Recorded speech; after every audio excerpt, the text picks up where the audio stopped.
টিয়া মাছ, পাশাপাশি বৈশা মাছ, এরপরে ধনিয়া, তারপরে হচ্ছে এটা হচ্ছে এর নাম হচ্ছে পেঁয়াজ রসুন বাড়া, তার জন্য কাটতেছে। তারপরে আবার দেখাতেছি এটা হচ্ছে লটিয়া মাছ, বৈশা মাছ, লইট্টা মাছ, তারপরে ধনিয়া। এরপরে মহিলারা গ্রামে যেগুলো ব্যবহার করে আর কি, এটাতে আছে হলুদ মরিচ, তারপরে সব কিছু ইনশাল্লাহ দিলে আমরা আজকে শুটকি মাছ ভুনা করবো।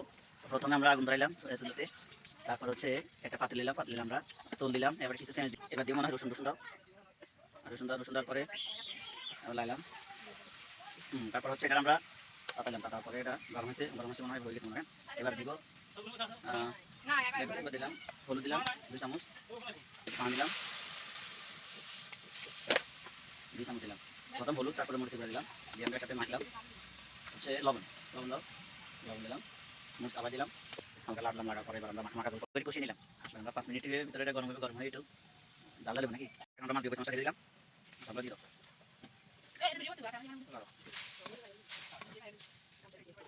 মনে হয় রেডি হয়ে গেছে ইনশাল্লাহ, দিলে কতক্ষণ পরে